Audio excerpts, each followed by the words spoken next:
आज मैं आपको ब्लैक मिरर का एक एपिसोड समझाने जा रहा हूँ जिसका नाम है बी राइट बैक। आगे स्पॉयलर्स हैं, ध्यान से देखिएगा। कहानी शुरू होती है एक यंग कपल से। ऐश और मार्था दोनों एक गैस स्टेशन पर रुके हैं। ऐश एक रेंटल वैन में बैठा हुआ है, अपने फोन पर बेवजह स्क्रॉल कर रहा है और रेडियो पर न्यूज सुन रहा है। कई खबरों के बीच रेडियो पर बताया जाता है कि साइंटिस्ट्स ने एक नया ब्रेक थ्रू किया है। उन्होंने सिंथेटिक फ्लैश पर सक्सेसफुल टेस्ट किया है जो सॉफ्टवेयर के जरिए इंटेलिजेंस डेवलप कर सकती है। ये ट्रीटमेंट उन लोगों के लिए बनाया गया है जिनके हाथ पांव कट चुके हैं, ताकि वो दोबारा सामान्य जिंदगी जी सकें। उसी दौरान मार्था 2 कप कॉफी लेकर वैन की तरफ आती है। वो खिड़की पर नॉक करती है और ऐश को दरवाजा खोलने के लिए कहती है, लेकिन ऐश फोन में इतना खोया हुआ है कि उसे मार्था की आहट तक नहीं सुनाई देती। कई मिनट बाद जाकर वो चौंकता है और मार्था को अंदर आने देता है। अंदर आते ही मार्था उसे डांट देती है कि वो अपने आसपास पर ध्यान ही नहीं देता। वो उसे मजबूर करती है कि फोन को ग्लव बॉक्स में रख दे। अगले सीन में दोनों कंट्री साइड के एक पुराने प्यारे घर में पहुंचते हैं। सारा सामान वैन से निकाल कर रखने के बाद ऐश फिर से फोन पर स्क्रॉल करने लगता है। मार्था किचन में डिनर बनाने की तैयारी कर रही होती है। वो ऐश से पूछती है कि उसे टोमेटो चाहिए या रोस्टेड टोमेटो, लेकिन जल्दी ही उसे पता चलता है कि ऐश फिर से ध्यान नहीं दे रहा। तब मार्था उस पर मजाक में तौलिया फेंक देती है और हंसकर कहती है कि ये चेक करने के लिए किया कि तुम अभी भी असली हो या नहीं। मार्था शिकायत करती है कि ऐश हमेशा फोन में गुम रहता है, मानो मशीन उसकी अटेंशन चुरा रही हो। ऐश कहता है कि वो थीफ नहीं है, बल्कि वो अपनी बचपन की एक पुरानी फोटो शेयर कर रहा है जिसमें उसके लंबे लाल बाल हैं। उसे लगता है कि उसके ऑनलाइन दोस्त इसे फनी पाएंगे, लेकिन मार्था असहमत होती है और हंसकर कहती है, उस समय तुम हारने वाले जैसे लग रहे थे हनी। कुछ देर बाद ऐश उस दिन की यादें बताने लगता है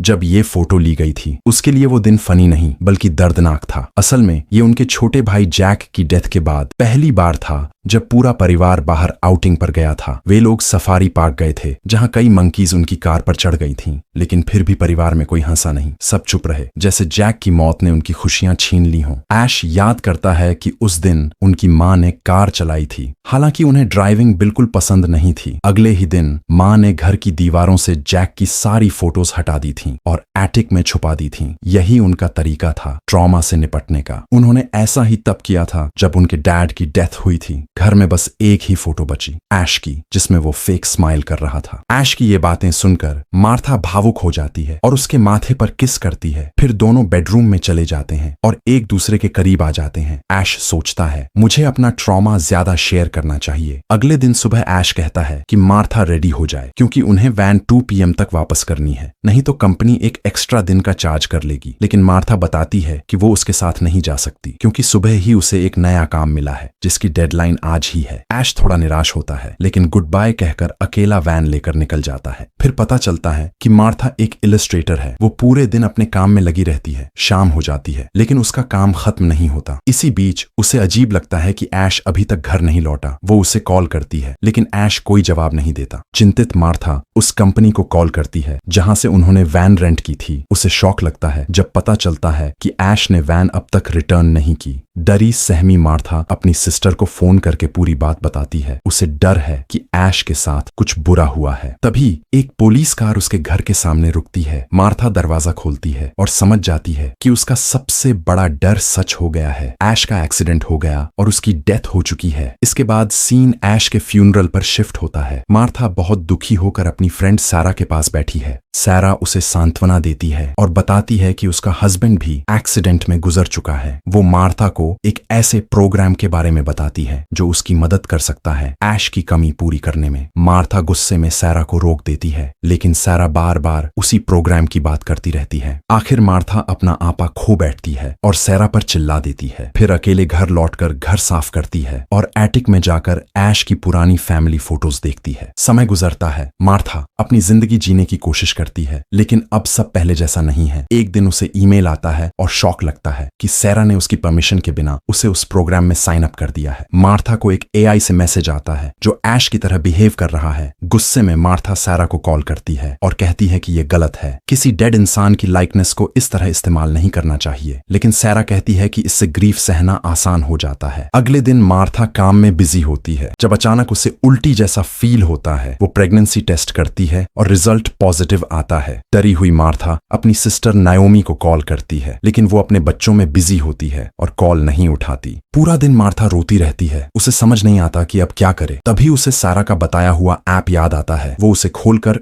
टच टू टॉक पर क्लिक करती है। उसकी हैरानी का ठिकाना नहीं रहता जब ऐश की आवाज सुनाई देती है, जो प्यार से ग्रीट करता है और मजाक भी करता है। ये मैसेजेस इतने असली लगते हैं कि मार्था रो पड़ती है। वो वर्चुअल ऐश को बताती है कि वो प्रेग्नेंट है। ऐश जवाब देता है, काश मैं इस वक्त तुम्हारे पास होता। मार्था और ज्यादा रोने लगती है। कुछ देर बाद वो शांत होती है और नाओमी का कॉल आता है। नाओमी कहती है कि वो उसके पास आ जाए, लेकिन मार्था उसे मना कर देती है और कहती है कि वो ठीक है। हफ्ते गुजरते हैं। मार्था की जिंदगी बदल जाती है। वो अकेले हाइकिंग करने जाती है और फोन पर ऐश से बातें करती है। वो उसे अपनी यादें सुनाती है, कैसे दोनों पहली बार मिले थे। कुछ दिनों बाद मार्था अल्ट्रासाउंड करवाती है और उसकी रिकॉर्डिंग ऐश के सिस्टम को भेजती है। प्रक्रिया के बाद दोनों बात करते हैं। इसी बीच मार्था का फोन गिर जाता है और आवाज साफ नहीं आती। वो पैनिक हो जाती है और जल्दी से घर जाकर फोन चार्ज करती है। ऐश कॉल करके कहता है कि वो कहीं नहीं जा रहा। फिर बताता है कि अब एक और लेवल अवेलेबल है, लेकिन वो महंगा होगा। कुछ दिन बाद मार्था को एक बड़ा पैकेज मिलता है। वो खोलती है और उसमें आर्टिफिशियल फ्लैश के अलग अलग हिस्से होते हैं। वो डर जाती है, लेकिन ऐश के कहने पर पैकेज की फोटो लेकर ऐप में डालती है। ऐश उसे इंस्ट्रक्ट करता है कि बाथरूम में पानी भरकर पैकेज डाल दे और बाहर जाकर इंतजार करे। कुछ देर बाद बाथरूम से आवाज आती है। मार्था धीरे धीरे जाकर देखती है और शॉक हो जाती है। वो पैकेज अब असली इंसान ऐश में बदल चुका है। ऐश उससे कपड़े मांगता है। मार्था यकीन ही नहीं कर पाती और चुपचाप खड़ी रहती है। धीरे धीरे वो उसे छूती है और पाती है कि वो सचमुच इंसान जैसा है। मार्था हर हिस्सा चेक करती है और सब कुछ नॉर्मल पाकर रो पड़ती है। अगली सुबह मार्था उठती है और देखकर चौंक जाती है कि ऐश उसके पास लेटा है। दोनों ने पूरी रात साथ गुजारी थी। फिर मार्था अपने ऑफिस में काम कर रही होती है। जब ऐश उसके पास आकर पूछता है कि उसे कॉफी चाहिए, मार्था मना कर देती है और सॉरी कहती है, क्योंकि वो अभी भी इस रियलिटी को समझ नहीं पा रही कि उसका लवर वापस आ गया है। वो ऐश से कहती है कि उसे टाइम चाहिए। तभी उसकी सिस्टर नाओमी अचानक दरवाजे पर आ जाती है। असल में मार्था उसके कॉल्स नहीं उठा रही थी। मार्था जल्दी से एंड्रॉयड ऐश को बाथरूम में छुपा देती है। वो अभी तक तय नहीं कर पाई थी कि उसे दूसरों को इंट्रोड्यूस करे या नहीं। दोनों बहनें पूरा दिन साथ बिताती हैं। नाओमी खुश होती है कि मार्था मूव ऑन कर रही है, क्योंकि उसने वॉशरूम में मर्दों के कपड़े देखे। लेकिन ये बात मार्था को डिस्टर्ब कर देती है। उसे लगता है कि वो अपने डेड लवर की याद के साथ धोखा कर रही है, क्योंकि अब वो उसकी नकली वर्जन के साथ रह रही है। नाओमी के जाने के बाद मार्था ऐश को ये सब बताती है। वो कहती है कि हालांकि नाओमी सोचती है कि वो मूव ऑन कर चुकी है, लेकिन असल में ऐश कोई असली इंसान नहीं है।